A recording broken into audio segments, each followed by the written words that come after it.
Madrasah ini tidak hanya perlu ditungguin dan dijaga, tapi harus ada sebuah gebrakan, sebuah upaya inovasi untuk memberikan menjadi madrasah yang berbeda dari yang lain dengan capaian-capaian dan prestasinya. Saya yakin saya masuk dalam prestasi dalam arti ukuran saya sendiri ya, karena saya melihat ukuran saya sendiri, tidak saya bandingkan dengan yang lain karena kita tidak boleh dibanding-bandingkan. Iya, jadi banding-bandingke, Pak.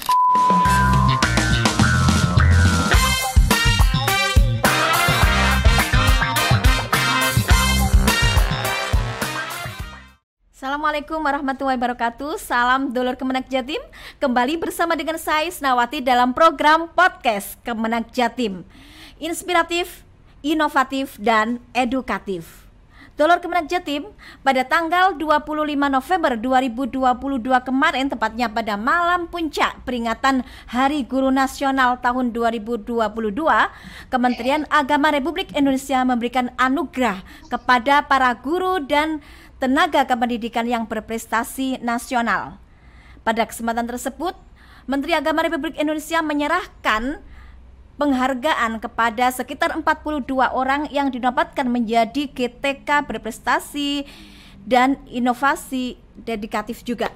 Nah, untuk Jawa Timur sendiri, Dulur, ada 3 orang yang berhasil menjadi juara 1 berprestasi nasional. Ada guru MI, guru MA, dan juga kepala madrasah, serta ada 2 lagi yang berhasil mendapatkan juara 3. Ada guru sama guru MTS dan MA. Nah, baik Dulur, pada kesempatan kali ini kita telah mendatangkan 2 orang narasumber, mereka-mereka yang berhasil mendapatkan juara 1 guru dan kepala madrasah berprestasi tingkat nasional. Juara 1 guru MI berprestasi nasional. Assalamualaikum warahmatullahi wabarakatuh, Pak Koko. Waalaikumsalam warahmatullahi wabarakatuh, Bu Isna. Selamat pagi, tetap sehat dan selalu berprestasi. Amin, amin, amin. Jauh-jauh, kita jauh ya Pak ya. Jenengan ada di Ngawi, saya di Sidoarjo. Gimana Ngawi aman ya Pak ya? Kondusif di sana? Alhamdulillah, kondusif, aman, tentrem, sehat selalu. Baik, sebelumnya saya sampai lupa mengucapkan selamat kepada Pak Koko dan juga Pak Samsul Ma'arif. Selamat ya Pak ya, berhasil menjadi juara 1. Terima kasih. Terima kasih kembali. Iya, Pak Koko. Dan juga yang kedua ini ada Pak Samsul Ma'arif. Beliau adalah Kepala Man IC Pasuruan, Madrasah Alia Negeri Insan Cendekia Pasuruan, yang berhasil menjadi juara 1 kepala MA berprestasi tingkat nasional. Ini ada Pak Samsul. Assalamualaikum warahmatullahi wabarakatuh, Pak Samsul. Waalaikumsalam warahmatullahi wabarakatuh, Bu Isna. Sehat Ibu? Alhamdulillah sehat Pak, sama dengan Pak Samsul dan juga Pak Koko ini. Oke. Kalau awal mulanya saya juga punya pengalaman seperti Pak Samsul, itu senior saya. Saya berangkat tahun 2016 tuh pernah ikut, masih zaman portofolio, belum online, dan itu perwakilan dari masing-masing kabupaten kota seleksi dulu di Jawa Timur. Saya berhasil di situ, punya pengalaman juara 2, selisih 5 poin dengan Sidoarjo saat itu. Akhirnya yang berhak mewakili tingkat MI, ya guru MI. Iya. Nah, dari situ saya punya pengalaman bagaimana mempersiapkan diri, bagaimana kita itu setiap hari berperan penting, sangat penting. Kita sebagai guru itu apa yang kita lakukan, apa yang kita perbuat, apa yang kita hasilkan, manfaat gak kita terhadap lingkungan, baik sosial ataupun kita sebagai guru, terutama yaitu target kita adalah anak didik kita. Jadi di situ adalah modal awal kita sebagai untuk meningkatkan kompetensi kita sebagai guru gitu. Berawal dari situ, Bu. Titik itu sederhana seperti itu. Iya. Waktu itu tahun 2016 ya, Pak ya? Iya, saya juara 2 awal di mulanya. Provinsi Jatim. Betul. 2016. Kemudian sekarang di tahun 2002 berhasil menjadi juara 1. Apakah ada proses dulu, Pak? Mungkin seleksi di tingkat kabupaten sebelumnya sehingga Bapak bisa maju ke tingkat nasional ini? Sebelumnya malah tahun 2019 itu GTK Pusat mengadakan penulisan best practice tingkat nasional tapi berada di Jawa Timur. Alhamdulillah di situ pun saya juara satu. Kemudian untuk tahun 2022 ini sebenarnya saya itu link yang kami dapatkan itu saya share karena saya punya nilai tanggung jawab sebagai ketua KKG. Saya share ke guru-guru itu se-Kabupaten Ngawi. Biar untuk semuanya kan berlaku untuk semua orang ya, semua guru, sehingga bisa ikut andil di dalamnya. Tetapi di situ sebenarnya saya izin kepala sekolah, saya ada konsentrasi kegiatan lain. Tetapi suatu hari saya ditelepon langsung ke kasih penma saya, Pak Puji, pokoknya harus ikut, Pak Koko harus ikut. Akhirnya ya saya ikut. Alhamdulillah tidak menyangka pertama lolos jadi grand final. Dan sehingga pada akhir titik finish saya dapat dukungan dari teman-teman seperti Pak Samsul Ma'arif, Pak Mr. Yoga, teman yang lain juga dari pembina dari Jatim seperti Pak Zen, Pak Abbas, kemudian Pak Nur Salim. Itu sesuatu yang menggugah hati saya untuk semangat kembali gitu. Ini seleksi di tingkat nasional itu berlangsung selama berapa hari waktu itu, Pak? Kita melewati seleksi administrasi. Kemudian 1 minggu itu jadwal di aplikasi seleksi portofolio. Tetapi menurut kabar dari pusat, portofolio itu seleksinya membengkak menjadi 2 minggu. Sehingga pengumuman untuk grand final itu molor. Itu terjadinya seperti itu. Pak Samsul mungkin sama ya pertanyaannya. Motivasi Bapak untuk mengikuti lomba semacam ini, karena saya melihat kan Pak Samsul menjadi kepala madrasah langsung di Man Ice ya Pak ya. Siap. Waktu Bapak berada di kampusnya Man Ice menyatu dengan Kanwil waktu itu. Siap. Ya. Motivasi apa sih sebenarnya yang mendorong Bapak untuk mengikuti ajang-ajang yang seperti ini, Pak? Apakah sudah ada pengalaman sebelumnya terkait dengan lomba-lomba semacam ini? Oke, terima kasih Bu Isna. Jadi kalau motivasi, terkait dengan motivasi untuk mengikuti ajang lomba prestasi ini, saya ingin berikan pendidikan kepada anak-anak saya aja, anak didik kita, bahwa kita punya potensi yang harus kita gali. Dari potensi yang kita miliki bisa kita ukir sebuah prestasi. Dan terutama di Man Ice ini kan anak-anak kita dorong untuk setiap anak mengukir sebuah prestasi, capaian mereka, baik dalam bidang akademik atau non akademik. Maka saya selaku pimpinan, saya selaku kepala madrasah harus tidak hanya bisa menyuruh saja, tapi bagaimana saya memberikan contoh bahwa saya juga bisa mengukir prestasi, sebuah capaian prestasi. Itu yang penting, Bu Isna. Kalau perjalanan tentang ikut lomba-lomba, saya pikir saya pribadi memang sejak lama sudah sering ikut lomba-lomba. Tentu saja di dalam lomba ada menang dan ada kalah, dan 2015 saya juga pernah menjadi guru prestasi tingkat provinsi, kemudian 2017 di tingkat Jombang juga pernah, dan kemudian saya absen setelah itu, karena di kepala madrasah tidak bisa ikut dengan masa kerja yang masih terlalu pendek, dan tahun ini sebenarnya juga nggak begitu minat ikut kemarin, Bu. Saya pikir masih belum cukup untuk karya-karya ya. Akan tetapi Pak Kasih, Pak Wafi, Pak Kasih Penma Kabupaten itu mendorong saya untuk daerah ikutlah katanya, sampai ikut katanya gitu. Akhirnya bismillah saya ikut kemarin. Itu Bu Isna motivasinya. Iya, Pak. Kriteria penilaian sehingga bisa menjadi guru kepala madrasah berprestasi itu apa saja sih, Pak? Kira-kira jenengan kalau bisa menunjukkan ini loh keunggulanku sehingga saya terpilih bisa menjadi juara 1. Oke. Itu apa ya? Jadi kalau untuk kepala madrasah, Bu Isna, justru pada best practice apa yang dilakukan di madrasah itu yang utama sebenarnya. Jadi kita membuat sebuah karya tulis terkait dengan best practice apa yang dilakukan oleh kepala madrasah di dalam rangka untuk meningkatkan prestasi, meningkatkan kualitas atau apapun itu di madrasah itu. Inovasi itu yang penting. Nah, inovasi itu dikemas dalam sebuah best practice, itu yang utama. Adapun yang lain kan pendukung, Bu. Pendukung itu apa? Pendukung itu diantaranya adalah karya yang pernah dimiliki, prestasi yang pernah dimiliki, kemudian yang tidak kalah penting adalah sertifikat pelatihan dan pendidikan itu sudah ada di juknis yang memang harus dilengkapi dalam portofolio gitu. Iya. Justru Bisa yang diceritakan terpenting Pak? itu. Saya mengambil tema implementasi pusaka. Pusaka itu singkatan Bu.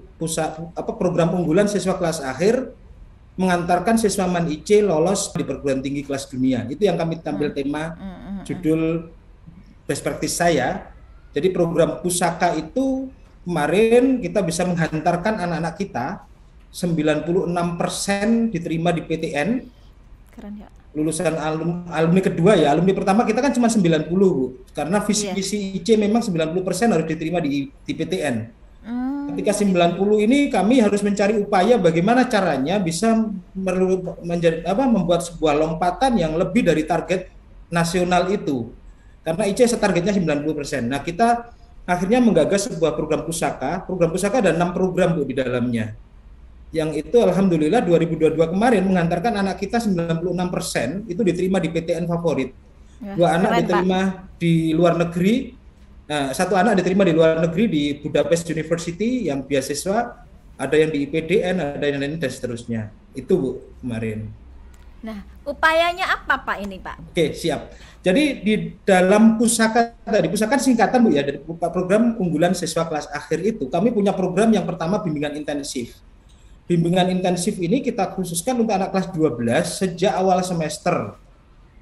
Pembahasan, mereview materi-materi yang sudah disampaikan di kelas 1 sampai kelas 12, kemudian mereview soal-soal UTBK yang banyak tidak ada di dalam KD-KD pelajaran SMA. Itu yang pertama program intensif, dilakukannya sore hari setelah pelajaran pagi. Kemudian ada program insersi. Ini program insersi ini yang tidak banyak mungkin teman-teman lakukan di madrasah lain. Apa sih program insersi itu? Kami bagaimana membuat anak-anak itu terbiasa dengan soal-soal UTBK, soal-soal masuk perguruan tinggi negeri. Maka guru-guru saya wajibkan, terutama guru mapel UTBK, untuk menginsersi soal-soal UTBK dalam ulangan harian mereka.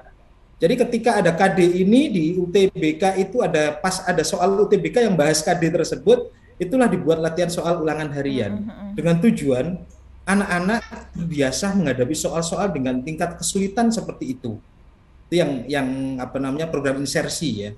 Dan itu tidak hanya UH, termasuk ujian semester, dan itu kita kawal, kita review soal-soal teman-teman oleh tim reviewer internal kita yang kita bentuk.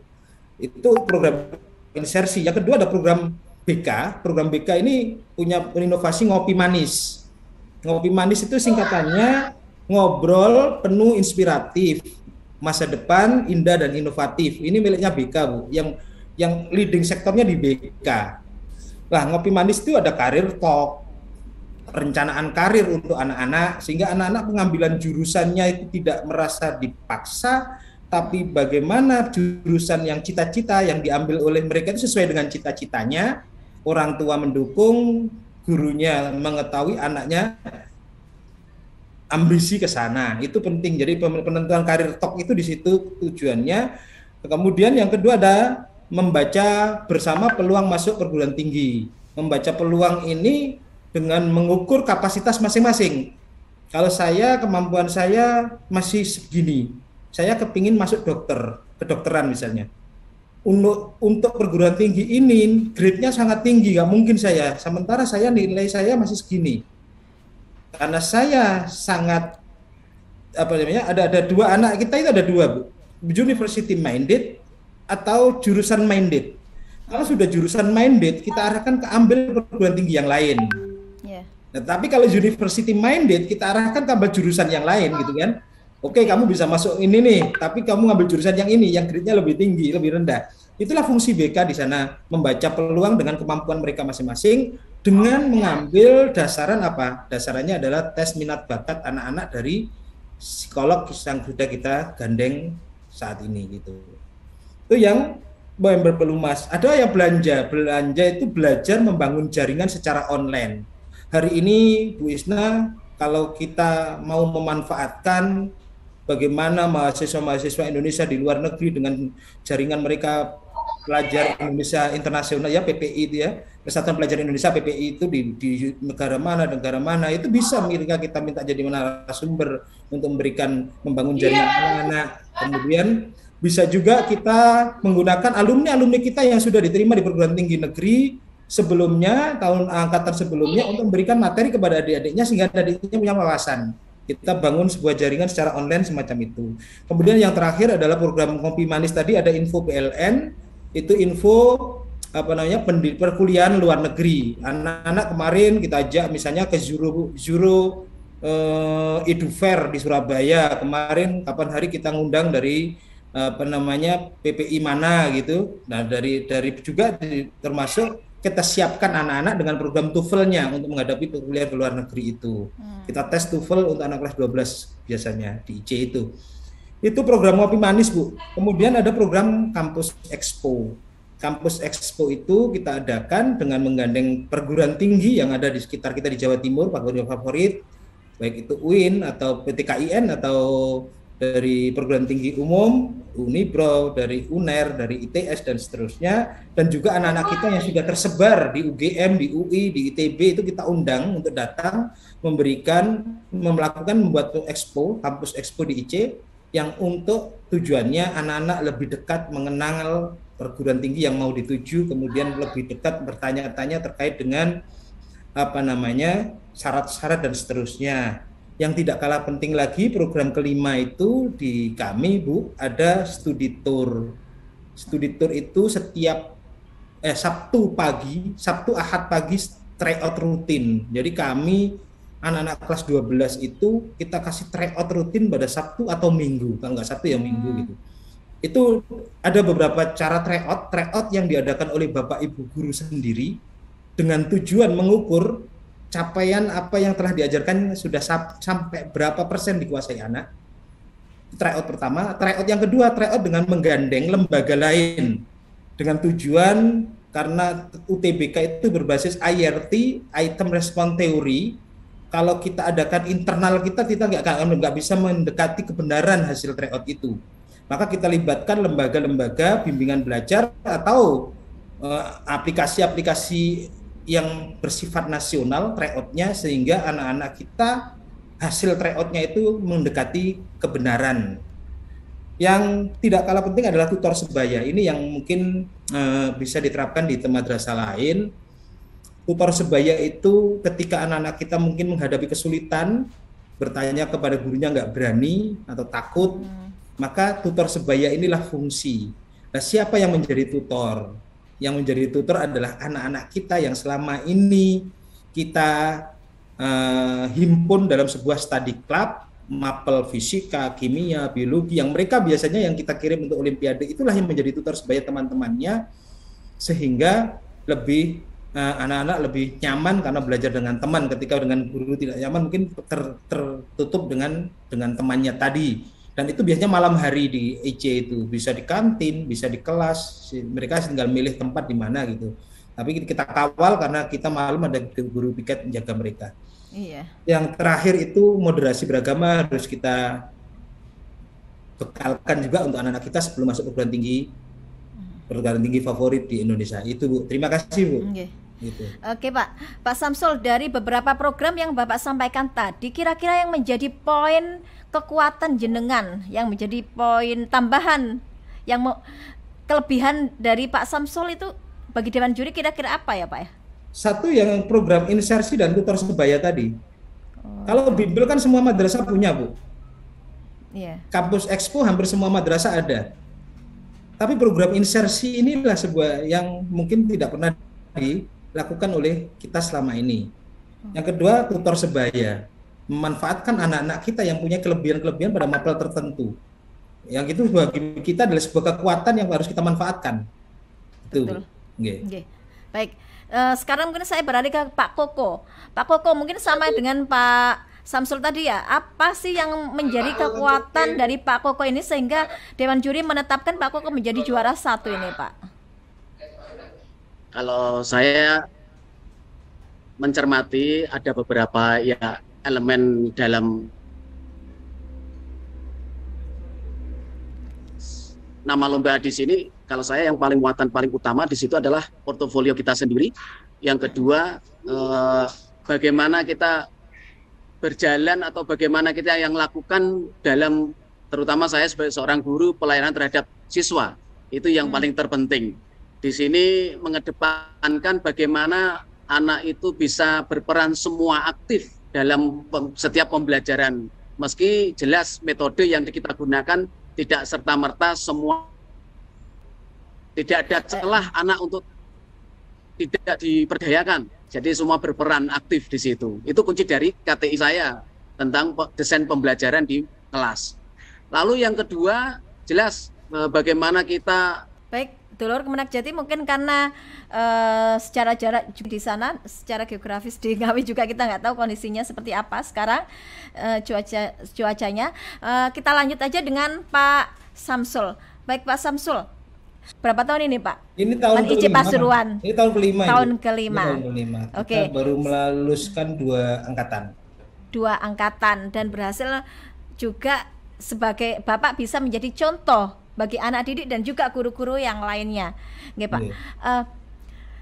Menjadi seorang kepala madrasah di Man Ice yang terkenal berprestasi ya Pak ya. Man Ice siapa sih nggak kenal Pak? Masuknya juga sulit. Keluarnya juga hasilnya baik-baik semua. Maksudnya kualitasnya bagus. Tentunya ini sangat mendorong Bapak untuk bisa menjadi kepala madrasah yang berprestasi juga. Nah, sebagai seorang kepala madrasah, apakah jenengan juga mendorong dari guru-gurunya ini untuk terus meningkatkan secara mungkin bisa mendapatkan barakan semacam Bapak kayak gini? Iya, terima kasih. Saya selalu mendorong kepada teman-teman GTK. Bahkan kemarin juga selain saya yang ngirim, ada 3 orang lain juga saya minta ngirim untuk ikut portofolionya gitu kan. Tetapi karena nasib menguntungkan ya, belum ikut mungkin panggil gitu aja. Tapi juga apalagi anak-anak ya, terutama anak-anak kita memang kita dorong untuk membuat sebuah prestasi ya kan, yang bidangnya seni misalnya kayak tahun kemarin bisa ikut sampai ke internasional, juara 2 internasional lukis di Amerika. Itu kan upaya kami bagaimana mengangkat prestasinya anak-anak, mengukir sebuah prestasi pada anak-anak. Baik Pak Samsul, ketika waktu itu lagi penilaian oleh Dewan Juri di seleksi nasional ini Pak, ada nggak rasa keder atau rasa minder melihat pesaing-pesaingnya? Pastinya yang datang ke situ masuk di grand final, di semifinal pun adalah orang-orang hebat ya Pak ya? Iya, ya jelas Bu ya, apalagi kelasnya orang kampung kayak saya ya. Jadi presentasi aja kaki saya, presentasi aja juga agak suara-suara gimana ya, grogi gitu kan kelihatan ya, suara agak berat nahan ini. Tetapi yang bagi saya adalah fokus apa yang saya sampaikan harus bisa diterima juri, walaupun terbata-bata misalnya gitu kan. Bayangin Bu, saya latihannya itu presentasi untuk 15 menit. Malam saya pepetkan lagi jadi 10 menit lebih berapa gitu. Hampir 11 menit dah. Sebelum presentasi pagi, waktu sarapan itu ketepatan diajarin Pak Direktur gitu Pak Zen. Pak Zen nyampein, hari ini nanti presentasinya cuma 5 menit katanya. Waduh, saya bilang. Mepet kan. 5 menit Bu, bayangin 5 menit dan akhirnya ternyata saya dapat WA dari Pak Yunus dari Penma itu, Pak presentasinya cuma 5 menit katanya. Waduh, saya bilang siaplah ya udah, karena saya udah punya bayangan mana poin-poinnya aja yang inti gitu aja. Iya. Itu yang akhirnya ya 5 menit lebih lah, mesti 5 menit lebih. Bagi saya baca background, saya membaca penjelasan program tadi, kemudian belajar membaca hasil dari implementasi tadi gitu kan. Hasil dari implementasi ini kan perlu kita sampaikan karena itu wujud tolak ukur berhasil apa tidak program gitu kan. Itu hampir 6 menit ternyata. Gitu. Setelah presentasi Pak, setelah dengan presentasi waktu itu, apresiasi dari Dewan Juri seperti apa Pak? Bisa diceritakan Dewan apresiasi? Juri yang jelas mengejar semua apa yang kita sampaikan itu, ya kan. Tapi ada salah satu juri juga mengapresiasi, wah dengan lumayan ya 96% masuk PTN favorit gitu kan. Iya, hebat sekali Pak ini. Nah itu diantaranya dari beberapa itu dan tadi termasuk yang moderasi itu termasuk adalah usulan dari tim juri untuk penguatan di sebelum anak-anak lulus. Selama ini kita bicara moderasi kan anak-anak yang masuk pada matsama, pada program-program harian dan seterusnya ya kan. Iya, betul. Pesannya adalah bagaimana anak-anak IC yang masuk perguruan tinggi favorit ini harus dibekali juga sebelum lulus moderasi beragama. Sehingga mereka tidak terkontaminasi, tidak mudah tergeres, harus pada ajaran-ajaran atau aliran-aliran yang tidak moderat itu. Oke. Baik, Itu Pak Samsul. Oke. Pak Samsul sampai pada titik ini menjadi seorang kepala madrasah yang favorit ya. Favorit Pak ini Pak, 96% lulusannya masuk perguruan tinggi negeri. Nah, bisa diceritakan enggak Pak perjuangan Bapak? Perjuangan Bapak dari ketika menjadi guru, mulai menjadi guru kok bisa mencapai pada titik ini Pak? Seperti apakah perjuangan jenengan Pak Samsul Ma'arif sebagai seorang guru ini? Iya, jadi saya dulu ngajar itu saya ngajar mulai 96 Bu, ya ngajar mulai 96 itu di swasta ya, jadi di madrasah swasta. Saya juga belum kuliah waktu itu habis dari pesantren gitu aja, ngajarnya bahasa Arab juga. Kemudian pengalaman saya hampir setiap madrasah yang saya ikuti adalah madrasah-madrasah yang baru berdiri, Bu. Setelah 4 tahun gitu berdiri berjalan, misalnya saya pamit keluar, saya cari madrasah baru yang baru berdiri lagi gitu. Contoh 96 ada MTS swasta Ar-Rahman itu saya gabung 2003, saya keluar ya 2004 saya keluar gabung dengan SMP Al-Aqobah gitu kan. Kemudian 4 tahun berikutnya saya keluar gabung di SMA-nya, dan dari 5 madrasah, 5 sekolah yang kita kita ikut bidani, itulah pengalaman terbesar bagi saya untuk bagaimana mengelola IC ini, bekal IC ini. Kalau IC ini sebenarnya kan paduannya sudah ada, panduannya sudah ada, gurunya sudah ada, muridnya sudah ada, dan tinggal bagaimana kita menggenjot, membuat grand design-nya, membuat roadmap-nya, capaian apa yang kita inginin, itu aja kan. Itu yang lebih mudah sebenarnya dibanding dengan madrasah swasta yang segala sesuatunya memikirkan sendiri kita. Itu pengalaman ya. Pengalaman. Ini mulai dari awal memang begitu sebelum lulus kuliah ya Pak ya? Sebelum lulus kuliah saya sudah ngajar dulu. Ngajarnya tapi karena saya belum kuliah itu sempat les di Paris, sempat mondok. Nah, di pondok jadi tahu bahasa Arab gitu kan, tahu bahasa Inggris. Hanya suruh ngajar bahasa Arab, bahasa Inggris walaupun belum punya ijazah S1 gitu. Ya, mungkin kepemimpinan Bapak ini mungkin ada seseorang yang menjadi inspirator, Pak. Menjadi orang yang memberikan inspirasi utama dalam karir Bapak hingga bisa menjadi kepala madrasah berprestasi tingkat nasional ini, Pak.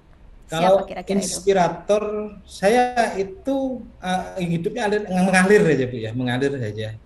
Tapi saya selalu mengambil pelajaran dari seluruh kepala-kepala madrasah yang pernah jadi pimpinan saya. Itulah yang saya jadikan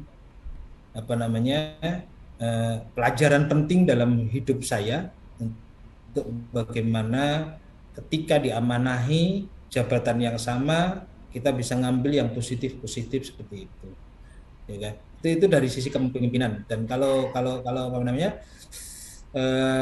masuk IC memang dulu kita kan kalau di IC ini kan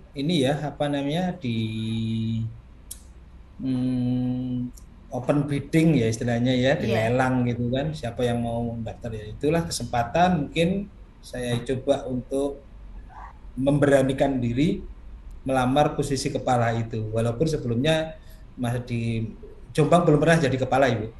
Belum pernah mempunyai pengalaman menjadi kepala, langsung menjadi kepalaman IC ya Pak? Siap Bu, ya. Oh keren. Bekalnya dari waka-waka saja.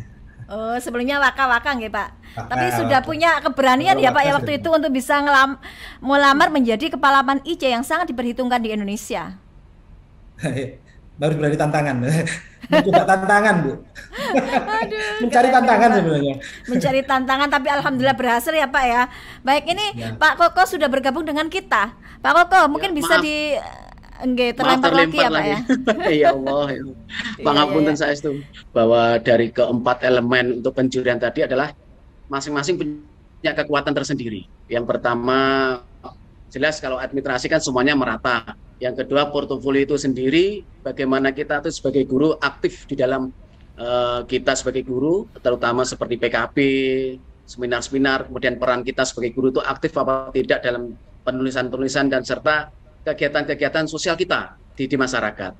Kemudian yang menjadi kekuatan saya optimis ketika saya penulis feature saya, yang di situ menjelaskan keaktifan saya dari mulai dunia tari, dunia suara, tarik suara, kemudian aktif di penjurian, serta menciptakan karya untuk anak atau diri saya sendiri. Di situ saya yakin saya masuk dalam prestasi dalam arti ukuran saya sendiri ya, karena saya melihat ukuran saya sendiri, tidak saya bandingkan dengan yang lain karena kita tidak boleh dibanding-bandingkan. Iya, jadi banding-banding ke Pak. Ya itu Bu, yang pertama yang saya petik di sini intinya kita sebagai guru harus bisa memberi suri tauladan seperti judul saya di situ. Guru adalah tempat model inspirasi bagi muridnya. Kalau kita mampu menarik daya tarik, punya kekuatan magnet yang luar biasa terhadap anak didik kita, pasti yang pertama adalah kita dipercaya. Kita punya bukti konkret-konkret, tidak hanya serta kita bercerita, tetapi kita menuangkan dalam aplikasi. Sekarang dunia digital juga banyak, kemudian dokumen-dokumen kita dan prestasi-prestasi kita itu anak-anak luar biasa menangkapnya menjadi jadi seakan-akan punya inspirasi terhadap gurunya sehingga mereka mau berubah dalam pola menerima pembelajaran, sehingga apa yang kita masukkan di mereka insya Allah masuk karena mereka sudah terpikat dengan kita. Itu Bu. Contoh nih Pak, contoh konkret yang Bapak bisa menjadi inspirasi bagi anak-anak. Contohnya seperti apa ini? Ya contohnya di dalam praktek seni budaya contohnya ya. Di situ ada seni lukis, patung dan tari. Dan di situ pun saya bisa memberi contoh mereka bukan hanya sekedar teori. Jadi saya menjadi teman mereka untuk membuat sesuatu. Kemudian penyelenggaraan seni tari, kemudian saya menyuruh anak untuk praktek tari. Itu bisa kita dokumentasikan di channel madrasah kita. Kemudian di situ saya juga mencetuskan sebuah tari, menciptakan tari persiapan kemarin Ngawi Karnival naik. Di situ pun saya menciptakan sebuah tari dan musiknya, dan saya sendiri yang melatih mereka untuk tari itu. Itu contoh dari seni budaya. Kemudian banyak yang lain, seni lukis juga, kemudian event-event yang lain yang sekarang di situ saya tidak hanya sekedar sebuah teori, tetapi bersama mereka untuk melakukannya. Itu contoh kecil saja, SPDB lah di situ. Karena kita di guru kelas 6, guru kelas, Bu. Iya. Ya. Guru kelas itu ngajar semuanya kan atau Bapak konsentrasinya di seni nih, Pak? Hampir 80% semuanya. Oh, berarti kan multi talent. Iya. Multi talent nih, Pak. Bisa sampai menciptakan tarian dan musiknya ya. Iya. Okay. Dan alhamdulillah saya pun juga dulu pernah pada tahun berapa itu 2005 menciptakan karya lagu anak, itu mengikuti festival anak soleh di Jakarta bersama Mas Budi Agus Budianto, itu menciptakan karya lagu anak soleh, itu juara 2 itu juga dengan musik-musik yang lain. Saya pun juga karya punya di YouTube channel itu untuk menggugah inspirasi anak-anak, walaupun punya saya lagu dewasa tetapi bagaimana kita menginspirasi kita berkarya gitu. Berarti kekuatan Bapak ini pada karya-karya yang dihasilkan ya Pak ya untuk anak-anak? Ya, saya merasa ada 2 poin. Yang pertama di feature itu karya untuk anak, dan yang kedua desain pembelajaran terhadap mereka, bagaimana kita bisa dirindukan mereka. Suatu contoh ya, kalau zaman kita anak-anak itu kalau kita sudah ngomong ujian, ulangan harian, mereka sudah ada yang nggak masuk, ada yang katanya sakit, ada yang takut, sembunyi. Tapi ini yang saya rasakan di Min 6 Ngawi ini, di kelas 6 ini, saya baru datang di pintu gerbang itu sudah disambut mereka dengan pelukan, dengan pegangan tangan, dengan diambil tasnya. Pak, jadikan ulangannya, jadikan ujiannya. Ya, jadikan di situ tingkat keberhasilan saya itu terhadap anak didik itu, sehingga ujian aja dirindukan gitu loh, apalagi pembelajarannya gitu. Itu Bu, yang saya rasakan itu.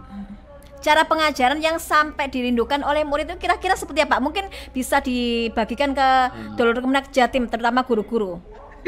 Saya kira teman-teman jauh lebih banyak lah pengalamannya daripada saya juga. Pasti setiap guru punya best practice dalam pembelajaran, pengalaman-pengalaman yang menarik.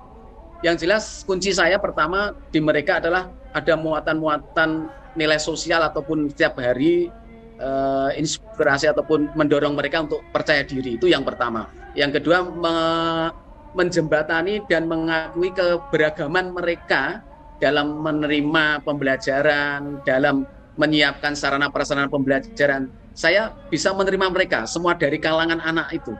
Jadi merasa mereka menjadi hanya sebagai teman di situ. Jadi nggak sebagai guru pertama itu. Jadi mereka merasa tidak ada takut ataupun sungkan. Jadi saya merasa untuk welcome semuanya kalangan di situ karena tidak ada pembedaan, karena beberapa faktor yang dimiliki anak-anak itu kan beda-beda dan saya bisa menerima di situ.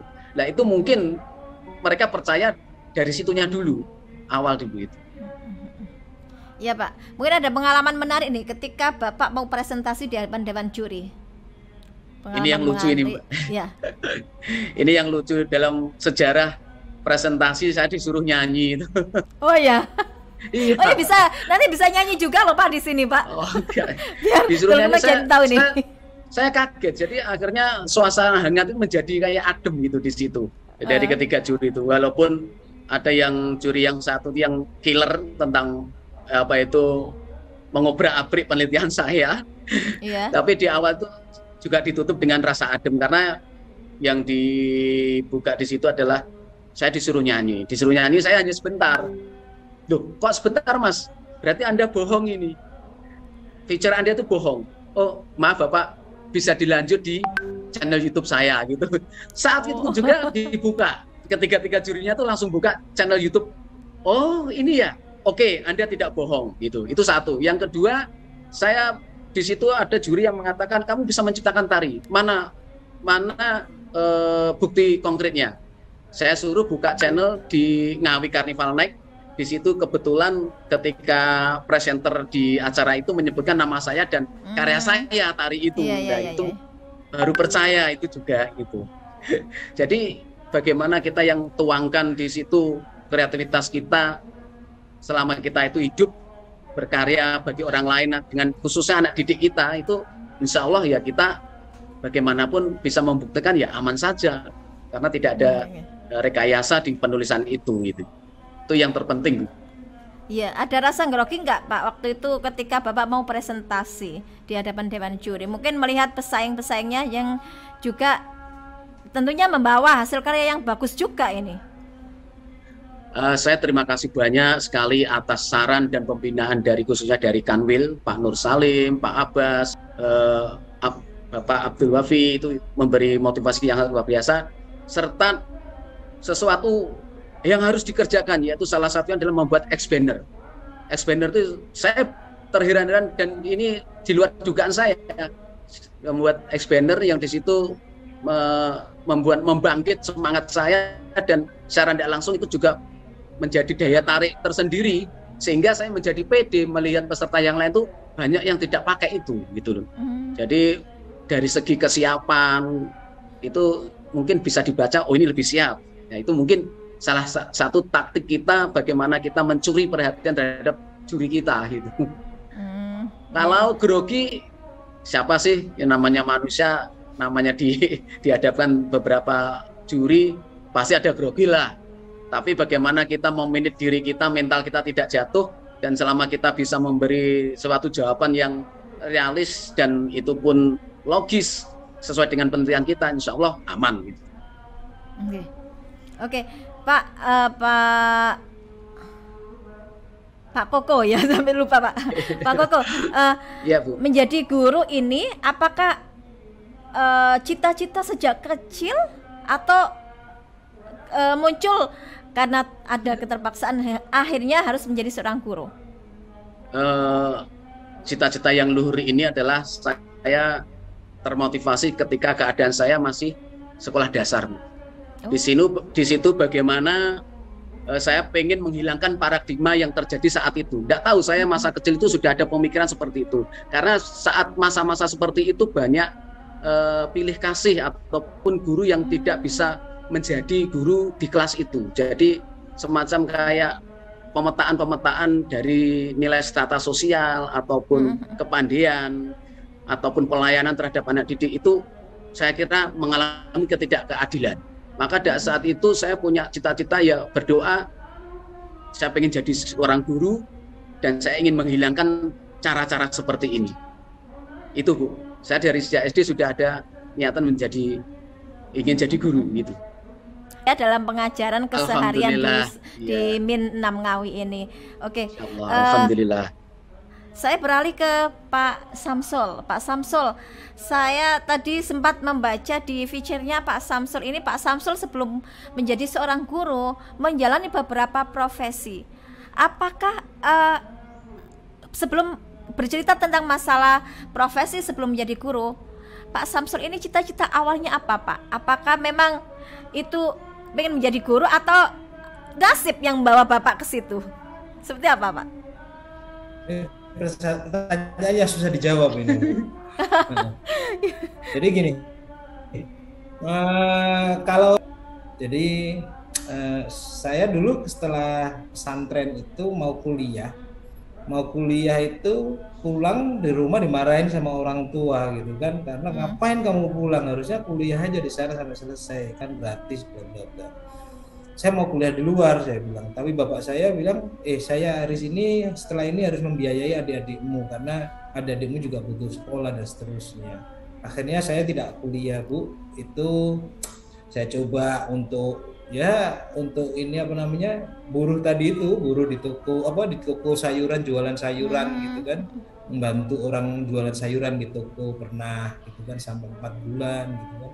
Kemudian saya pikir-pikir kok gini ya, saya bilang, akhirnya coba jualan baju keliling Bu. Jadi saya masih ingat betul keliling Surabaya itu. Jadi saya kalau di kantor kadang-kadang ada orang bawa tas pakaian gitu ya, bawa tas jualan itu. Saya ingat diri saya sendiri gitu. Saya pernah ngelakuin itu gitu kan. Keliling saya bukan ke lembaga tapi ke kos-kosan orang-orang pekerja buruh di pabrik itu kan, bawa bajunya anak kecil-kecil yang 10.003 waktu itu gitu kan. Yes, ini itu pernah saya lakukan juga untuk ini. Kemudian saya ketemu teman waktu itu, jadi ketemu teman, ngapain sih kamu keliling kayak gitu-gitu, udah ikut saya katanya. Saya diajak les ke Pari Bu. Saya diajak les, saya nggak punya biaya ini, saya nggak mungkin minta orang tua karena orang tua saya mandiri gitu kan. Teman ini bilang, udah kamu ikut les saya ke Pari, saya yang biayain, nanti makan udah minum saya aja lah di kos, nanti ikut saya gitu. Itu saya manfaatin Bu. Disitulah saya keinginan akhirnya senang bahasa Inggris itu di situ. Jadi akhirnya saya ke les itu, saya berpikir saya bagaimana setelah pulang les bisa bikin kursusan kan akhirnya jadi guru ya, tutor itu kan jadi guru. Disitulah akhirnya tumbuh saya kuliah ke STKIP, ambil jurusan bahasa Inggris.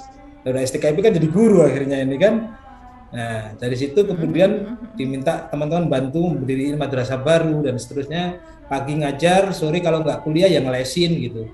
Itu yang saya lakukan. Alhamdulillah itu jadi pengalaman hidup saya yang sangat berarti bagi saya. Itu Bu Isna ceritanya. Menikmati ya.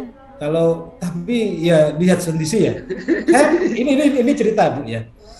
Jadi kemarin Mas Hari Guru itu ada ada video yang viral itu, lagunya siapa itu, kemudian ada seorang guru udah resign aja jadi guru. Itu pernah saya juga punya pikiran semacam itu.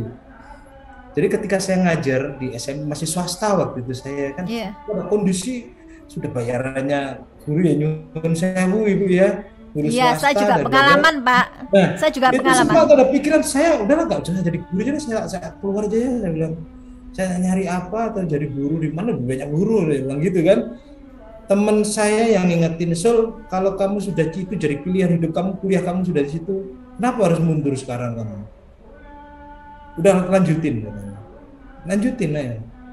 Dijalanin katanya. Dan itu alhamdulillah akhirnya ya juga ya. Saya masih ingat betul temen ini sekarang dari guru di salah satu SMA favorit di Surabaya juga ya. Nah itu masih saya pegang betul. Wah, sempat saya jadi ingat lihat video kemarin. Pernah juga saya ngalamin bahwa wah harus saya resign nih dari guru untuk nyambung hidup dengan apalagi mikirin apa keluarga bla bla bla, rumah nggak punya, ini nggak punya gitu kan. Ya, itu. Jadi tapi setelah itu ketemu jalannya gitu kan, ya kemudian nikah, ya rekrutmen PNS saya masuk di situ, dari situlah betul-betul ternyata hikmah dari kesabaran kita dalam proses yang kita lalui di guru swasta. Dan ini kalau ketemu siswa, guru itu enak Bu, kalau ketemu siswa bisa ketemu siswa, apa yang kita sampaikan itu bisa disenengin anak bisa merasa itu ada kepuasan tersendiri. Apalagi ketika kita sudah usia gini kan, anak-anak yang dulu kita ajarin di SMP, di MTS, ketemu kita udah pada sukses dan jadi ini, pengusaha ini, ada di luar negeri ini nyapa kita kembali. Puas melihat mereka sukses gitu kan. Yang tujuan kita guru-guru adalah mengantarkan bagaimana anak-anaknya lebih sukses daripada kita kan gitu. Oke. Pak Samsul, mungkin sebelum kita tutup ada closing statement enggak ini terkait dengan mungkin yang bisa menjadi inspirasi bagi kepala madrasah lain untuk bisa berprestasi juga seperti Bapak? Lakukan terus inovasi dalam mengembangkan madrasah ini. Madrasah ini tidak hanya perlu ditungguin dan dijaga, tapi harus ada sebuah gebrakan, sebuah upaya inovasi untuk memberikan menjadi madrasah yang berbeda dari yang lain dengan capaian-capaian dan prestasinya. Itu saja mungkin Bu. Jadi kita harus terus melakukan sebuah inovasi untuk madrasah yang kita pimpin itu. Dan kadang harus keluar dari zona nyaman untuk sebuah inovasi, dan itu tidak apa-apa, harus kita lakukan. Oke. Kalau Pak Koko sendiri, mungkin ada pesan inspiratif bagi guru-guru madrasah lainnya, Pak, biar bisa berprestasi juga seperti Pak Koko. Iya. Yang jelas kita sebagai guru adalah sebagai penggerak. Kita jangan berdiam diri, kita harus selalu berinovasi, mencari kreasi, dan bagaimana kita bisa menginspirasi untuk anak didik kita sehingga kita harus bergerak. Itu yang pertama. Yang kedua, kita sebagai guru sadarlah apa yang kita lakukan sudahkah banyak untuk anak didik kita dan madrasah, apa yang sudah kita berikan, dan bagaimana yang kita berikan itu bermanfaat apa tidak, itu yang kita harus gali di situ. Mungkin itu Bu yang dari saya. Yang jelas guru jangan berdiam diri, harus bergerak, berinovasi, berkreasi, dan berprestasi sehingga menjadi inspirasi dari anak didik kita. Pak Ko sama Pak Samsul ini bergerak dan jangan diam, kayaknya itu ya Pak ya. Ya. Untuk bisa berprestasi itu bergeraklah, jangan diam, dan inovasi. Betul. Saya catat Pak. Oke. Keren. Baik, Dulur Kemenang Jatim, yang bisa kita dapatkan dari dua orang narasumber kita yang hebat pada siang hari ini. Ada kata yang penting yang mungkin bisa menjadi inspirasi bagi guru dan tenaga kependidikan yang ada yang menyaksikan kegiatan ini, yakni teruslah bergerak dan jangan diam, keluar dari zona nyaman, ciptakan inovasi untuk memberikan pelayanan terbaik pada anak didik kita. Mungkin seperti itu ya.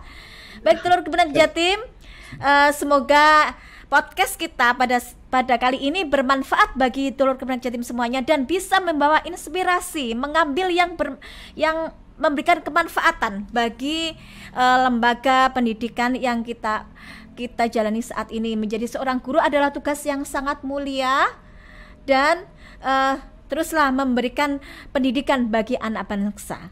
Terima kasih dan selamat Hari Guru Nasional kepada seluruh guru Indonesia, kepada Pak Samsul, kepada Pak Koko, dan guru-guru lainnya. Terima kasih kami sampaikan kepada para narasumber kita. Sukses terus ya Pak Samsul dan Pak Koko. Amin, amin, amin, Ya. amin. Terima Semoga, kasih. semoga ilmunya bermanfaat. Dan Dulur Kemenak Jatim, sebelum saya tutup podcast ini, jangan lupa untuk Dulur Kemenak Jatim yang belum subscribe, silakan segera subscribe pada akun YouTube Kemenak Jatim dan jangan lupa like dan komen. Terima kasih atas perhatiannya. Akhirul kalam. Wallahul muwaffiq ila aqwamit thoriq. Wassalamualaikum warahmatullahi wabarakatuh.